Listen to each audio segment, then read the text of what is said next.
ఇక్కడ కూడా సేమ్ అదే అలాగే ఉంటుంది. షాంపూలు వాడడం, కూల్ డ్రింక్స్ అధికంగా సేవించడం ఇత్యాది విషాహారాలు, విరుద్ధమైనటువంటి ఆహార పదార్థాలను భుజించడం చేస్తున్నారు. కాబట్టి మహిళలైనా పురుషులైనా ఈ సంతానలేములుగా మారే అవకాశం ఉంది. ఇక్కడ ముఖ్యంగా మేల్ ఫర్టిలిటీ గురించి చూసుకుందాం. మరి శుక్ర కణాలు పూర్తిగా తగ్గిపోయే అవకాశం ఉంది. కాబట్టి విరుద్ధమైనటువంటి ఆహార పదార్థాలను పూర్తిగా మానివేయండి. తీసుకోవలసినటువంటి ఆహార పదార్థాలు ఎప్పుడైతే శుక్ర కణాలు తగ్గుతున్నాయి అని తెలిసినప్పుడు, పిల్లలు కావట్లేదు, పెళ్ళయింది, ఒక 2 సంవత్సరాలు 5 సంవత్సరాలు అయింది అంటే తప్పకుండా వైద్యులను సంప్రదించాల్సిన అవసరం ఉంటుంది. అప్పుడు మేము మామూలుగా సెమెన్ అనాలిసిస్, ఇంద్రియ పరీక్ష చేస్తాము.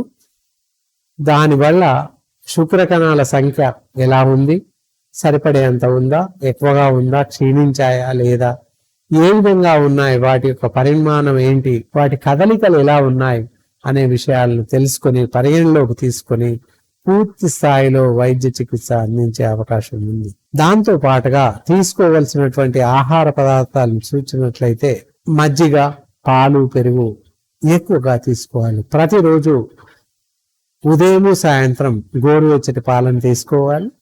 దాంతో పాటుగా పెసలు అంటారు, పెసరపప్పు కన్నా ముందు పెసలు అంటే తెలుస్తాయి, గ్రీన్ కలర్ లో ఉంటాయి, అందరికీ తెలుసు. గుప్పెడు పెసలని నానబెట్టేసి మొలకలు వచ్చే వరకు అలాగే ఉంచి ప్రతిరోజు ఉదయం గుప్పెడు మొలకలు వచ్చినటువంటి పెసలని అలాగే తినాలి.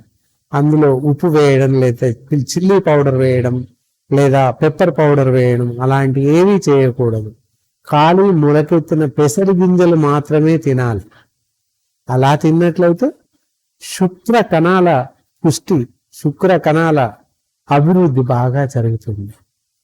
మేల్ ఫర్టిలిటీ, గ్రోత్, డెవలప్మెంట్స్ చాలా బాగా జరుగుతాయి. దాంతో పాటుగా ఇంకొక గృహ వైద్య చిట్కం ఆలోచించవచ్చు.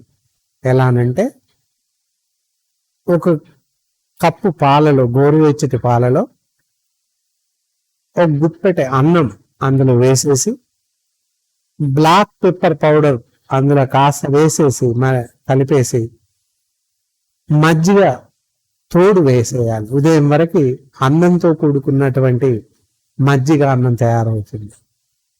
అలాంటి 1 కప్ బౌల్ అంటే బ్లాక్ పెప్పర్ విత్ క్షీరాన్నం అంటే పెరుగు అన్నం ఉదయం పూట తిన్నట్లయితే ఈ శుక్ర ధాతువు పెరిగే అవకాశం ఉంది. శరీర పుష్టి బాగా పెరుగుతుంది.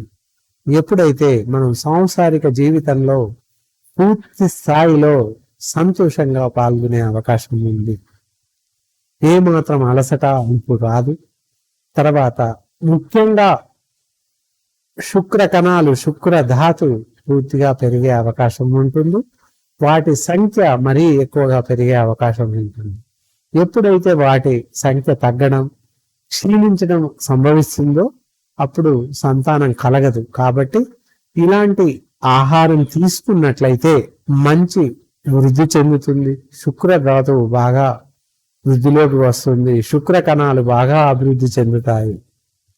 తర్వాత శారీరక పటుత్వం, నరాలలో పట్టు, ధాతు పుష్టి, శరీర అంతర్భాగాలలో కూడా పూర్తి బలం చేకూరుతుంది. కాబట్టి కాలక్రమేణా సంతానవంతులుగా మారే అవకాశం ఉంటుంది.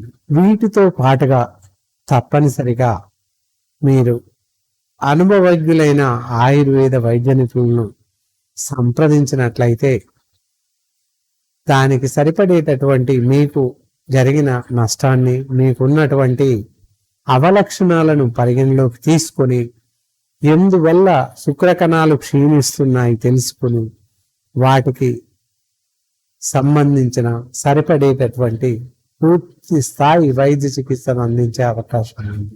అన్ని రకాల వైద్య విధానాలలో ఈ ఫర్టిలిటీకి, ముఖ్యంగా సంతానం కోసం ఆయుర్వేదం వైద్యంలో మాత్రమే పూర్తి స్థాయి ఆయుర్వేద వైద్య చికిత్స ఉంది. కాబట్టి తప్పనిసరిగా పిల్లలు లేనివారు అంటే సంతానం లేనివారు తప్పకుండా ఆయుర్వేద వైద్యులను సంప్రదించినట్లయితే పూర్తి స్థాయిలో మీకు ఆయుర్వేద చికిత్స వైద్య చికిత్సలను అందించే అవకాశం ఉంది. ఇలా ఈ విధంగా పూర్తి స్థాయి ఆహార నియమాలను, జాగ్రత్తలను ఇత్యాది విషయాలను పూర్తి దృష్టిలో ఉంచుకొని పాటించడం ఎంతైనా అవసరం. అలాగే మహిళల విషయానికి వచ్చినట్లయితే వారికి కూడా కొన్ని రకాల దుష్ఫలితాలు ఎదురయ్యే అవకాశం ఉంది. హార్మోన్ ఇంబ్యాలెన్స్ అని ఇందాకే చెప్పుకున్నాము. వారికి సంబంధించినటువంటి హార్మోన్ ఇంబ్యాలెన్స్ లో థైరాయిడ్ రావచ్చు, లేదా సైకిల్స్ నెలసరి రావాల్సినటువంటి ఋతుచక్రము 28 రోజులకి ఒక చక్రం ఋతుచక్రం వస్తుంది. అలా రాకుండా 40 రోజులకి రావడం, 35 రోజులకు రావడం, లేదా 20 రోజులకు రావడం సంభవిస్తుంది. అలా అసంబద్ధంగా రావడం అనేది కూడా దుష్ఫలితాలకు దారితీస్తుంది. హార్మోన్స్ సమతౌల్యం దెబ్బతినడం వల్ల ఈ ఋతుచక్రం ముందు వెనుకకు జరగడం, సమయాభావం మారడం జరుగుతుంది.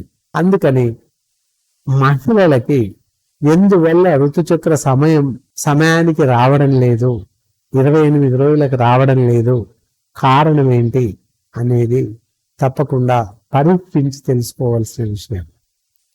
అంతేకాకుండా వారికి నెలసరి వచ్చే ముందు ఎప్పుడైతే ఋతు సమయం వస్తుందో ఆ సమయంలో 3 నుంచి 5 రోజుల వరకు తప్పకుండా రక్తస్రావం అగుపిస్తుంది. అలా తప్పకుండా అగుపించాలి. పూర్తిగా అగుపించకపోయినా ఏదో ఒక రకమైనటువంటి అనారోగ్య సమస్య ఉన్నట్టే లెక్క. అతి ఎక్కువగా రక్తస్రావం 6 రోజులకు మించి రక్తస్రావం సంభవించినా కూడా అనారోగ్యానికి హేతువు. కాబట్టి హెచ్చు తగ్గులు ఏమి ఉన్నప్పటికీ తప్పకుండా వైద్యులను సంప్రదించాలి.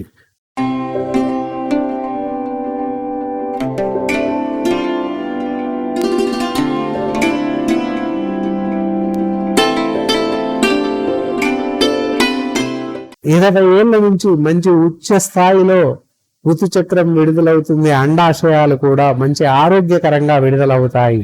ఋతు సమయం సక్రమంగా వస్తుంది. అలా 35 సంవత్సరాల వరకు వస్తుంది. ఆ తర్వాత అసంబద్ధంగా, అసౌకర్యంగా రకరకాల ప్రాబ్లమ్స్ వస్తూ ఉంటాయి.